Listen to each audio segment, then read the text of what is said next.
শহরের কৃত্রিম আলো যখন মানুষের ভেতরের অন্ধকারকে ঢাকতে ব্যস্ত, তখনই কোনো এক কোণে জন্ম নেয় মানবতার এক পরম সত্য। আমরা প্রায়ই আভিজাত্যের মোহে আসল মানুষ চিনতে ভুল করি, কিন্তু নিয়তি মাঝে মধ্যে আমাদের এমন এক আয়নার সামনে দাঁড় করিয়ে দেয়, যেখানে বিত্ত বৈভবের চেয়ে বিবেকের মূল্য অনেক বেশি হয়ে দাঁড়ায়। আজ আপনাদের শোনাব তিলোত্তমা কলকাতার এক ব্যস্ত রেস্তোরাঁয় ঘটে যাওয়া এমন এক অবিশ্বাস্য কাহিনী, যেখানে এক কোটিপতি কন্যার চোখের জল আর একজন সাধারণ ওয়েটারের নিঃস্বার্থ সততা মিলেমিশে একাকার হয়ে গিয়েছিল। এটি কেবল একটি প্রেমের গল্প নয়, এটি হলো হারানো বিশ্বাস ফিরে পাওয়ার এক জীবন্ত দলিল। কলকাতার ব্যস্ত সন্ধ্যা তখন ধীরে ধীরে মায়াবী রাতের চাদরে ঢাকা পড়ছিল। পার্ক স্ট্রিটের মোড়ে অবস্থিত পুরনো অথচ অত্যন্ত জনপ্রিয় রেস্তোরাঁ গোল্ডেন স্পুনে তখন তিল ধারণের জায়গা নেই। কোনো টেবিলে বন্ধুদের আড্ডার হাসির রোল উঠছিল, আবার কোথাও সপরিবারে নৈশভোজের আমেজ চলছিল। কিন্তু সেই আলোকোজ্জ্বল রেস্তোরাঁটির একদম কোণায় একটি নির্জন টেবিলে বসে থাকা এক তরুণীর অবয়ব ছিল বাকি সবার থেকে একেবারেই ভিন্ন। তার গাল বেয়ে অনবনত অশ্রু গড়িয়ে পড়ছিল। সামনে রাখা দামি খাবারগুলো অনেক আগেই ঠান্ডা হয়ে গিয়েছিল, কিন্তু সেই মেয়েটি এক লোকমা খাবারও মুখে তোলেনি। আশেপাশের টেবিলের দু-একজন কৌতূহলী মানুষ তাকে আর চোখে দেখছিল। কেউ কেউ কানে কানে ফিসফিস করে বলছিল, হয়তো প্রেমিকের সাথে ঝগড়া হয়েছে, তাই এমন দশা। কিন্তু কারোর ভেতলেই সেই মানবিকতা ছিল না যে এগিয়ে গিয়ে মেয়েটিকে জিজ্ঞেস করবে সে কেন কাঁদছে। মেয়েটির নাম ছিল অনন্যা চ্যাটার্জি, কিন্তু সেখানে উপস্থিত কারোরই বিন্দুমাত্র ধারণা ছিল না যে সে কলকাতার শীর্ষ ব্যবসায়ী সুব্রত চ্যাটার্জির একমাত্র কন্যা। সেদিন সে অত্যন্ত সাধারণ একটি সালোয়ার কামিজ পরেছিল, মুখে ছিল না কোনো প্রসাধনী। তাকে দেখে অতি সাধারণ ঘরের মেয়ে মনে হচ্ছিল, অথচ তার বুকের ভেতর তখন এমন এক বিশ্বাসঘাতকতার ঝড় বলছিল যা সামলানো তার পক্ষে অসম্ভব হয়ে পড়েছিল। অনন্যা বারবার তার ফোনের স্ক্রিনের দিকে তাকাচ্ছিল। কিছুক্ষণ আগেই সে তার হবু বর রোহিত মেহতার আসল রূপটি চিনে ফেলেছে। ফোনে রোহিত তার এক বন্ধুর সাথে কথা বলছিল, এবং সে জানত না যে কলটি তখনও অনন্যার সাথে সংযোগ বিচ্ছিন্ন হয়নি। রোহিত অত্যন্ত তাচ্ছিল্যের সাথে হাসতে হাসতে বলছিল, আরে দোস্ত, বিয়ের পরেই তো কেল্লাফতে, এত বড় সাম্রাজ্য, অগাধ সম্পত্তি, সবই তো আমার হবে, লাইফ একদম সেট হয়ে যাবে।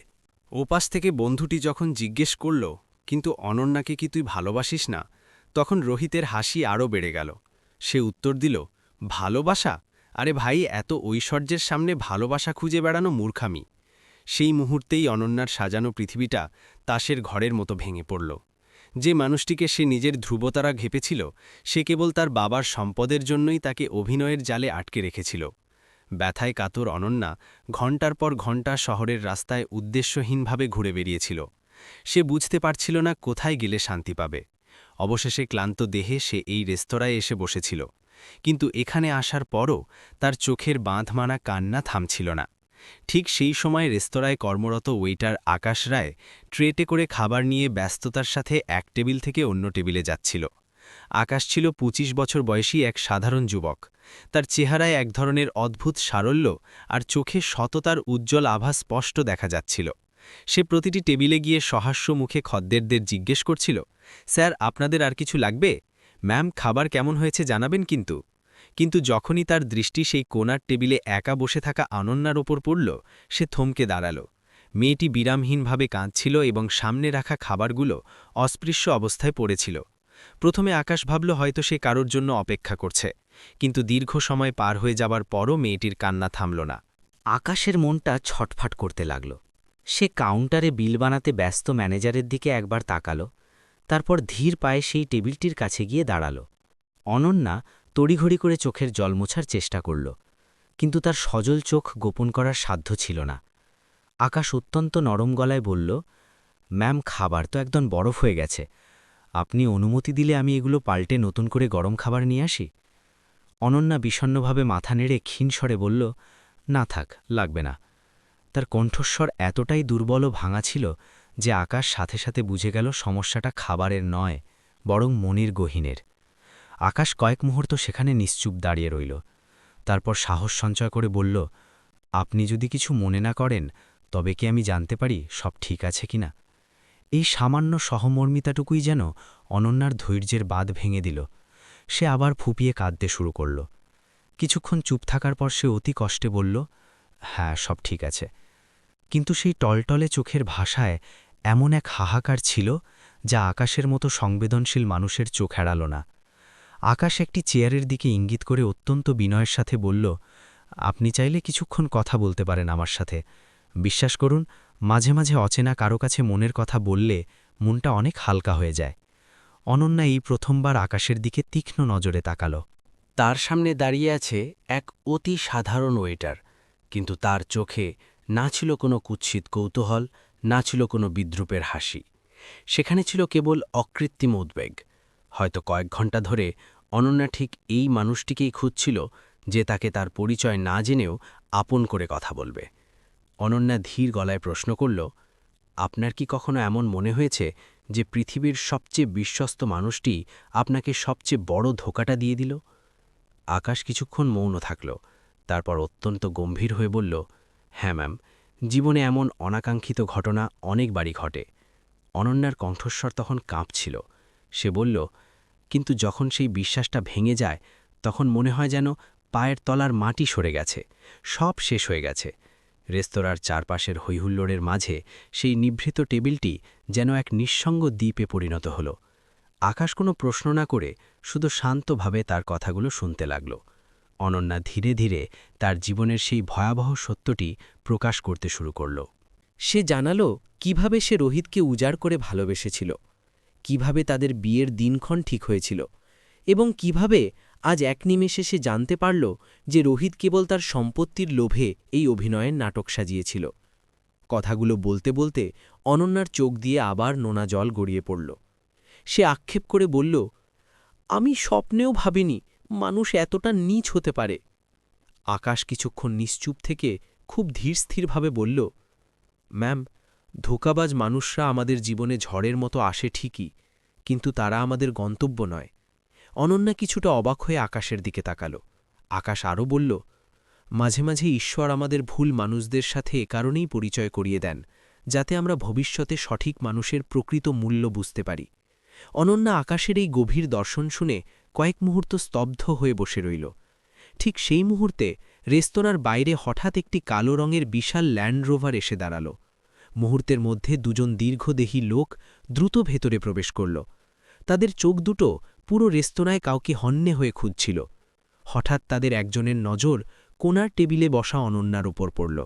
সে চমকে উঠে তার সঙ্গীকে ফিসফিস করে বলল, স্যার, ওই তো আমাদের দিদিমণি। লোক দুজন দ্রুত পায়ে টেবিলের দিকে এগোতে লাগল। তাদের দেখে আকাশ রীতিমতো বিস্মিত হয়ে তাকিয়ে রইল। তাদের মধ্যে একজন অনন্যার সামনে এসে মাথা নত করে অত্যন্ত বিচলিত হয়ে বলল, ম্যাম, আপনি এখানে? পুরো কলকাতা শহর তোলপাড় করে আপনাকে খোঁজা হচ্ছে। আপনি কেন ফোন বন্ধ করে রেখেছেন? আর ঠিক তখনই আকাশের পায়ের তলার মাটি যেন সরে গেল। সে বুঝতে পারল যে মেয়েটিকে সে এতক্ষণ এক নিঃস্ব সাধারণ দুঃখী তরুণী ভেবে সান্ত্বনা দিচ্ছিল, সে আসলে কলকাতার প্রভাবশালী শিল্পপতি সুব্রত চ্যাটার্জির কন্যা। আকাশের মুখটা নিমেষেই বিবর্ণ হয়ে গেল এক অজানা আশঙ্কায়। আকাশ কয়েক মুহূর্তের জন্য কি বলবে তা ভেবে পাচ্ছিল না। সে একবার অনন্যার দিকে তাকাচ্ছিল, আর একবার সেই দেহরক্ষীদের দিকে। রেস্তোরাঁয় উপস্থিত অন্যান্য খদ্দেররাও এই নাটকীয় দৃশ্য দেখে খাওয়া ভুলে সেদিকেই তাকিয়ে রইল। চারদিকে গুঞ্জন শুরু হয়ে গেল। রক্ষীদের একজন আবারও আতঙ্কিত স্বরে বলল, ম্যাম, আপনি এখানে একা বসে আছেন আর ওদিকে বড় স্যার দুশ্চিন্তায় পাগল হয়ে যাচ্ছেন। আপনি প্লিজ আমাদের সাথে চলুন। অনন্যা মাথা নিচু করে চোখের জল মুছে খুব ক্লান্ত স্বরে বলল, আমি জানি সবাই চিন্তিত, কিন্তু বিশ্বাস করো, এই মুহূর্তে আমি ওই চার দেয়ানের বাড়িতে ফিরতে চাইছি না। তার গলায় এক গভীর অবসাদ আর একাকিত্বের ছাপ ছিল। রক্ষীরা একে অপরের মুখ চাওয়াচাবি করতে লাগল। তারা বুঝতে পারছিল না কিভাবে অনন্যাকে রাজি করাবে। আকাশ তখন চুপচাপ একপাশে সরে দাঁড়িয়ে সব দেখছিল। এতক্ষণ তার কোনো ধারণাই ছিল না যে অনন্যা কে, কিন্তু এখন হঠাৎ তার মনে হল সে হয়তো এমন এক জগতের মাঝখানে এসে পড়েছে যেখানে তার মতো একজন ওয়েটারের কোনো স্থান নেই। সে যখন ধীরে ধীরে পেছনের দিকে সরে যাওয়ার চেষ্টা করছিল, ঠিক তখনই অনন্যা তার দিকে তাকাল। অনন্যার চোখে সেই আগের মতোই বেদনা ছিল, কিন্তু এখন তাতে এক নতুন বিশ্বাসের আলো ঠিকরে বেরোচ্ছিল। অনন্যা রক্ষীদের দিকে তাকিয়ে দৃঢ় স্বরে বলল, আপনারা বাইরে গিয়ে গাড়িতে অপেক্ষা করুন, আমি কিছুক্ষণ পরই আসছি। রক্ষীরা কিছুক্ষণ ইতস্তত করে দাঁড়িয়ে থেকে শেষে মাথা নিচু করে বাইরে চলে গেল। রেস্তোরাঁর ভেতরে গুঞ্জন আরও তীব্র হল। অনেকে এখন সরাসরি সেই টেবিলের দিকেই তাকিয়ে নানা কথা বলছিল। আকাশ খুব অস্বস্তি বোধ করছিল। সে খুব নিচু গলায় বলল, ম্যাম, আমি সত্যি জানতাম না যে আপনি চ্যাটার্জি পরিবারের। সে তার কথা শেষ করার আগেই অনন্যা ম্লান হেসে বলল, ভালোই হয়েছে যে তুমি জানতে না আকাশ। আকাশ বিস্মিত হয়ে তাকিয়ে রইল। অনন্যা বলতে লাগল, যদি তুমি আগে থেকেই জানতে আমি কে, তবে তুমিও হয়তো অন্যদের মতো আমার সাথে শুধু যান্ত্রিক ব্যবহার করতে, অথবা আমাকে এড়িয়ে চলতে। আকাশ নিঃশব্দে দাঁড়িয়ে রইল। তার মুখে কোনো কথা জোগাল না। অনন্যা কাঁপা হাতে জলের গ্লাসটি তুলে এক চুমুক জল খেল। কিছুক্ষণ তাদের মধ্যে এক গভীর নীরবতা বিরাজ করল। তারপর অনন্যা খুব নিচু স্বরে বলল, জানো আকাশ, লোকে ভাবে আমার সব আছে, টাকা, খ্যাতি, বড় বাড়ি, কিন্তু আজ আমার মনে হচ্ছে আমার আসলে কিছুই নেই। আকাশ খুব মন দিয়ে তার প্রতিটি শব্দ শুনছিল। অনন্যা আরও বলল, যাকে আমি সবথেকে বেশি আপন ভেবেছিলাম, সে কেবল টাকার মোহে আমাকে ব্যবহার করতে চেয়েছিল। আকাশ অত্যন্ত নম্রভাবে বলল, ম্যাম, পৃথিবীতে এই ধরনের মানুষের অভাব নেই, কিন্তু তাই বলে এটা ভাববেন না যে পৃথিবী থেকে ভালো মানুষ বিলুপ্ত হয়ে গেছে। অনন্যা অপলক দৃষ্টিতে আকাশের দিকে তাকিয়ে রইল। সে হয়তো কল্পনাও করতে পারেনি যে একজন ওয়েটার তাকে জীবনের এত বড় সত্যটি মনে করিয়ে দেবে। আকাশ আরও যোগ করল, মাঝে মাঝে জীবন আমাদের বড় কোনো চোট দেয় কেবল আমাদের ভেতরে লুকিয়ে থাকা শক্তিকে জাগিয়ে তোলার জন্য। অনন্যা একটি দীর্ঘশ্বাস ফেলল। রেস্তোরাঁর কৃত্রিম আলোয় তার সজল চোখ দুটো হীরের মতো জলজল করছিল। সে আচ্ছন্ন কণ্ঠে বলল, তুমি জানো আকাশ, আজ যদি আমি এখানে না আসতাম, তবে হয়তো আমি কোনোদিন বিশ্বাসই করতে পারতাম না যে এই পৃথিবীতে স্বার্থহীন কোনো মানুষ থাকতে পারে। আকাশ কিছুটা অপ্রস্তুত হয়ে সামান্য হাসল এবং বলল, আমি তো কেবল আমার কর্তব্য পালন করছিলাম ম্যাম। অনন্যা দৃঢ়ভাবে মাথা নেড়ে বলল, না আকাশ, তুমি কেবল ডিউটি করনি, তুমি আজ যা দেখিয়েছ তার নাম হলো মানবতা। এই কথাটি বলতে গিয়ে তার কণ্ঠস্বর আবার রুদ্ধ হয়ে এলো। আকাশ স্তব্ধ হয়ে গেল। তার মনে হল সামনে বসা এই মেয়েটি কোটিপতি হলেও এই মুহূর্তে সেই পৃথিবীর সবচেয়ে নিঃসঙ্গ এক মানুষ। ঠিক সেই সময় বাইরের সেই দামি গাড়ির সামনে আবারও চাঞ্চল্য দেখা দিল। অনন্যার সেই রক্ষীরা রেস্তোরাঁর প্রবেশদ্বারের দিকে অত্যন্ত সতর্কভাবে তাকাচ্ছিল। মুহূর্তের মধ্যে আরও একটি কালো রঙের মার্সিডিজ সেখানে এসে থামল। গাড়ির দরজা খুলতেই এক লম্বা ফর্সা এবং অত্যন্ত রাশভারী চেহারার প্রবীণ ব্যক্তি বেরিয়ে এলেন। রেস্তোরাঁর মানুষজন তাকে দেখামাত্রই চিনতে পারল এবং ফিসফিসানি শুরু হল। আরে, ইনি তো সুব্রত চ্যাটার্জি, শহরের ১ নম্বর বিজনেসম্যান। পুরো রেস্তোরাঁর পরিবেশ হঠাৎ থমথমে হয়ে গেল। আকাশ বাইরে তাকিয়ে বুঝতে পারল পরিস্থিতির গুরুত্ব। অনন্যার মুখটা হঠাৎ যেন পাথরের মতো শক্ত হয়ে গেল। কয়েক সেকেন্ডের মধ্যেই সুব্রত চ্যাটার্জি দরাজ পায়ে ভেতরে ঢুকলেন। তার তীক্ষ্ণ নজর সরাসরি গিয়ে পড়ল অনন্যার ওপর। তার চেহারায় একদিকে যেমন উৎকণ্ঠা ছিল, অন্যদিকে ছিল চাপা ক্রোধ। তিনি দ্রুত পায়ে সেই টেবিলের দিকে এগিয়ে এলেন। আকাশের বুক তখন দুরুদুরু কাঁপছিল। সে বুঝতে পেরেছিল আজ রাতেই রেস্তোরাঁয় যা ঘটতে চলেছে তা কারও কল্পনারও বাইরে। সুব্রত চ্যাটার্জি যখন অনন্যার সামনে এসে দাঁড়ালেন, তার প্রথম দৃষ্টি কিন্তু অনন্যার ওপর পড়েনি, বরং তার সামনে দাঁড়িয়ে থাকা আকাশের ওপর স্থির হল। সেই মুহূর্তটি এই গল্পের মোড় চিরতরে ঘুরিয়ে দিতে যাচ্ছিল। সুব্রত চ্যাটার্জির তীক্ষ্ণ শীতল দৃষ্টি কয়েক সেকেন্ড আকাশের চোখের ওপর আটকে রইল। মনে হচ্ছিল তিনি এক নজরেই আকাশের অন্তরাত্মা পড়ে নিতে চাইছেন। আকাশ ভয় আর শ্রদ্ধায় মাথা নিচু করে হাত দুটো পেছনে জড়ো করে দাঁড়িয়ে রইল। সে একজন সাধারণ কর্মচারী, আর তার সামনে দাঁড়িয়ে থাকা ব্যক্তিটি এই শহরের ভাগ্যবিধাতা। আকাশ নিজের ক্ষুদ্রত্ব অনুভব করল, কিন্তু তবুও সে সেখান থেকে নড়ল না। সুব্রত চ্যাটার্জি অত্যন্ত গম্ভীর গলায় বললেন, অনন্যা, এটা কি ধরনের ছেলেমানুষি? কাউকে কিছু না বলে এভাবে ফোন বন্ধ করে নিখোঁজ হয়ে যাওয়া? তুমি কি জানো তোমার মা বাড়িতে কতটা কান্নাকাটি করছেন? তার স্বরে বাবার দুশ্চিন্তা আর কর্তার শাসন স্পষ্ট ফুটে উঠছিল। অনন্যা ধীরে ধীরে তার বাবার চোখের দিকে তাকাল। তার চোখে জল থাকলেও এখন তাতে এক অজেয় জেদ ছিল। সে ধীর স্বরে বলল, বাবা, আমার জীবনে এমন এক সত্য জানার পর কিছুক্ষণ একা থাকা খুব জরুরি ছিল। রেস্তোরাঁর প্রতিটি খদ্দের এখন কান খাড়া করেই পারিবারিক কথোপকথন শুনছিল। সুব্রতা চ্যাটার্জি চারদিকে একবার শীতল দৃষ্টি বুলিয়ে নিচু অথচ কড়া গলায় বললেন, এই সব কথা বাড়িতে যেও হতে পারত। অনন্যা মাথা নেড়ে উত্তর দিল, না বাবা, বাড়িতে এই সত্যগুলো আমি কোনোদিন দেখতে পেতাম না। সুব্রত চ্যাটার্জি কয়েক মুহূর্ত নিশ্চুপ রইলেন। অনন্যার এই ধরনের সাহসী প্রতিবাদ হয়তো তিনি আগে কখনো শোনেননি। এরপর তিনি আবার আকাশের দিকে ফিরলেন, ভুরু কুচকে জিজ্ঞেস করলেন, আর এই ছেলেটিকে? আকাশ সাথে সাথে বিনীতভাবে মাথা নিচু করে বলল, স্যার, আমি এখানকার একজন সামান্য কর্মচারী। আমার নাম আকাশ রায়। সুব্রত চ্যাটার্জি কোনো কথা না বলে তাকে আপাদমস্তক একবার মেপে নিলেন। অনন্যা তৎক্ষণাৎ বলে উঠল, বাবা, যখন আমি এই অন্ধকারে একা বসে কাঁদছিলাম তখন কেবল ওই আমাকে জিজ্ঞেস করেছিল আমি ঠিক আছি কিনা। যদি আজ আকাশ না থাকত তবে হয়তো আমি বড় কোনো দুর্ঘটনা ঘটিয়ে ফেলতাম। তার কথা শেষ করতে গিয়ে গলা ভারী হয়ে এলো। আকাশ বাধা দিয়ে বলতে চাইল, ম্যাম, আমি তেমন কিছুই করিনি। কিন্তু অনন্যা তাকে ইশারায় থামিয়ে দিয়ে বলল, না আকাশ, এটাই পরম সত্য। বাবার দিকে তাকিয়ে সে আরও বলল, ও আমাকে চিনত না বাবা, ও জানত না আমি কার মেয়ে, তবুও ও আমার সব কথা মন দিয়ে শুনেছে। সুব্রত চ্যাটার্জি গম্ভীর হয়ে দাঁড়িয়ে রইলেন। তার চোখে এখন আর আগের মতো রাগ নেই, বরং এক গভীর কৌতূহল ওকে দিচ্ছে। তিনি আকাশকে সরাসরি প্রশ্ন করলেন, তুমি জানতে ওকে? আকাশ স্পষ্ট স্বরে বলল, না স্যার, আমি মাত্র কিছুক্ষণ আগেই জানতে পেরেছি।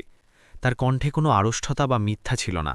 রেস্তোরাঁর ম্যানেজার তখন দূর থেকে ভয় কাঁপছিলেন পাছে কোনো বিপত্তি ঘটে। কিন্তু সুব্রত চ্যাটার্জি সবাইকে অবাক করে দিয়ে অনন্যার সামনে একটি চেয়ার টেনে বসলেন। চারপাশের লোকজন রুদ্ধশ্বাসেই দৃশ্য দেখছিল। তিনি শান্ত গলায় বললেন, এবার খুলে বলো তো অনন্যা, আসল ব্যাপারটা কি? অনন্যা দীর্ঘশ্বাস ফেলে জীবনের প্রথমবার তার বাবার কাছে সব সত্যি উজাড় করে দিল। সে জানালো রোহিত মেহতার সেই নীচ ষড়যন্ত্রের কথা, কিভাবে সে কেবলমাত্র তাদের সম্পদের লোভে এই সম্পর্কের জাল বুনেছিল। পুরো রেস্তোরাঁয় তখন পিনপতন নীরবতা। সুব্রত চ্যাটার্জির চোয়াল শক্ত হয়ে আসছিল, তার চোখে আগুনের আভা দেখা গেল। তিনি খুব শীতল গলায় বললেন, রোহিতের মতো পশুর সাথে এই বিয়ে আর কোনো দিন হবে না। অনন্যা মাথা নিচু করে নিল, কিন্তু পরক্ষণেই সে এমন একটি কথা উচ্চারণ করল যা সেখানে উপস্থিত প্রতিটি মানুষকে বিদ্যুৎস্পৃষ্টের মতো চমকে দিল। সে বলল, বাবা, আজ আমি আরও একটি অমূল্য শিক্ষা পেয়েছি। সুব্রত চ্যাটার্জি প্রশ্নবোধক দৃষ্টিতে তাকালেন। অনন্যা ধীরস্থিরভাবে বলল, জীবনে অর্থই শ্রেষ্ঠ সম্পদ নয় বাবা। তারপর সে সরাসরি আকাশের দিকে তাকাল। আকাশ তখনও অস্বস্তিতে একপাশে দাঁড়িয়েছিল। অনন্যার দৃষ্টি সেই সাধারণ যুবকের ওপর যেন স্থির হয়ে গেল। সুব্রত চ্যাটার্জিও তার মেয়ের দৃষ্টি অনুসরণ করে আকাশের দিকে তাকালেন। পুরো রেস্তোরাঁয় এক অদ্ভুত স্তব্ধতা বিরাজ করছিল।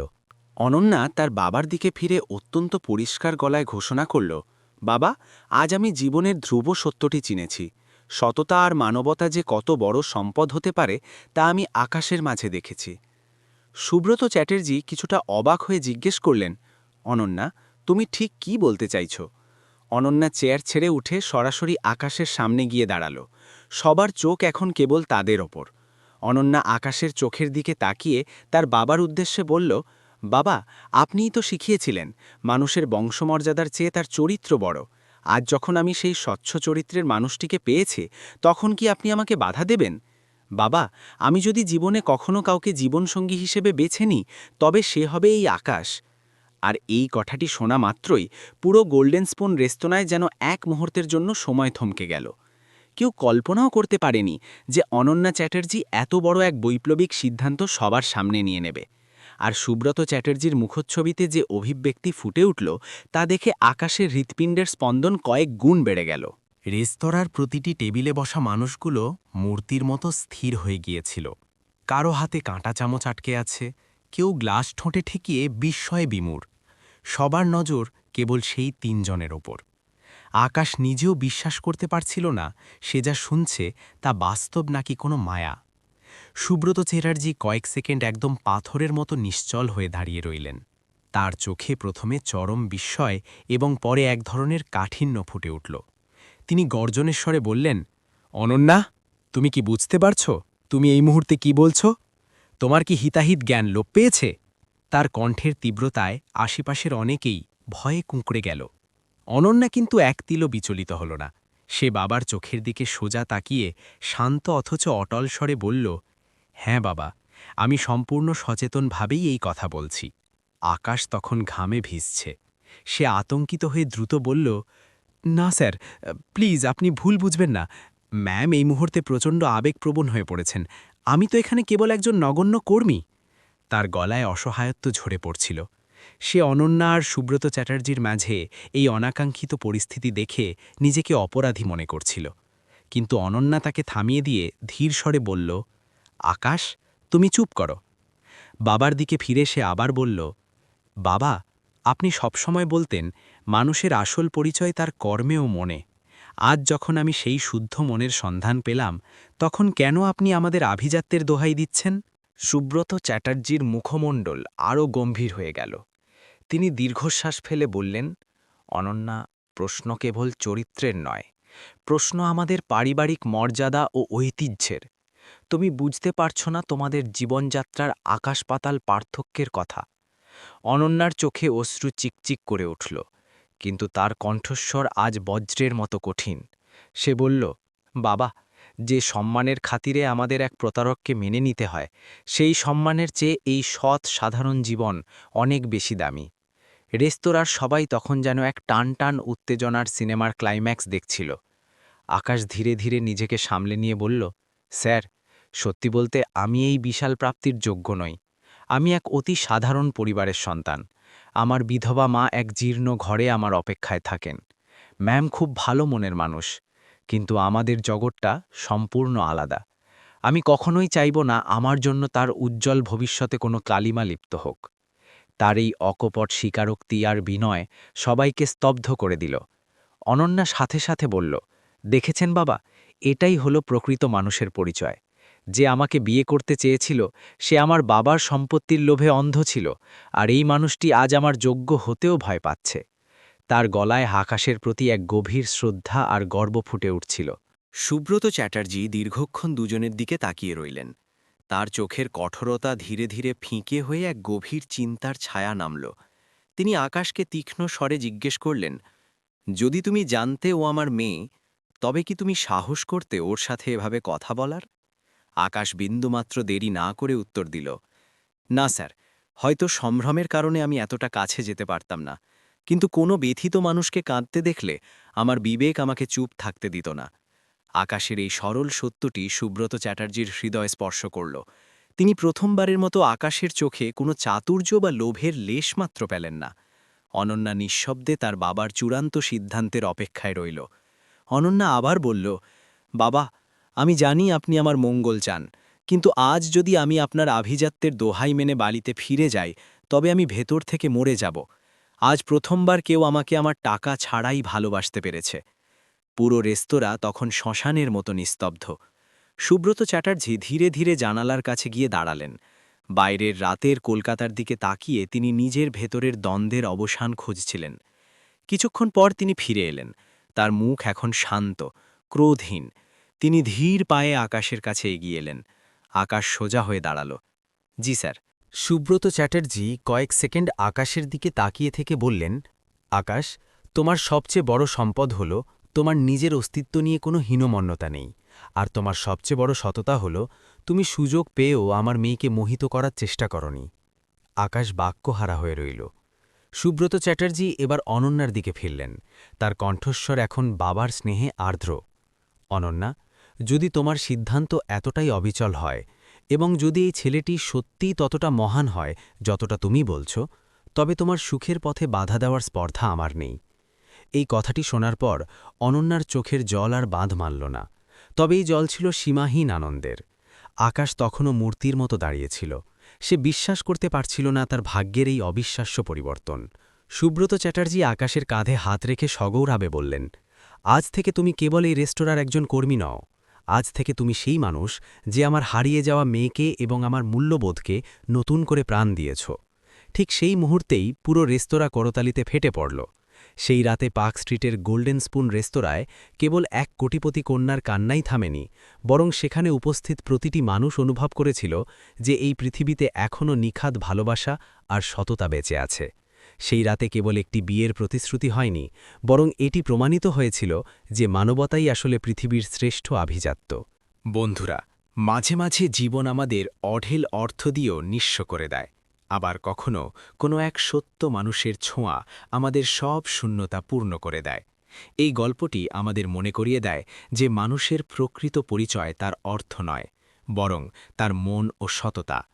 সম্পর্ক সেখানেই সার্থক যেখানে কেবল স্বার্থ নয়, বরং সম্মান ও গভীর বিশ্বাস থাকে। এখন আপনারাই বলুন, যদি আপনি অনন্যার জায়গায় হতেন, তবে কি সমাজের চোখ রাঙানি উপেক্ষা করে আকাশের মতো একজন সৎ মানুষকে বেছে নিতেন? আর যদি আপনি আকাশ হতেন, তবে কি এত বড় ঐশ্বর্যের প্রলোভন উপেক্ষা করে নিজের সততা বজায় রাখতে পারতেন? কমেন্ট বক্সে অবশ্যই জানান যে আপনাদের দৃষ্টিতে এই গল্পের শ্রেষ্ঠ চরিত্র কে, অনন্যা নাকি আকাশ। যদি এই হৃদয়স্পর্শী কাহিনীটি আপনাদের ভালো লেগে থাকে, তবে একটি লাইক দিন এবং আমাদের চ্যানেলটি সাবস্ক্রাইব করে আপনার বন্ধুদের সাথে শেয়ার করুন। দেখা হবে পরবর্তী কোনো জীবনের গল্পে। ততক্ষণ ভালো থাকুন এবং চারপাশের মানুষের খেয়াল রাখুন।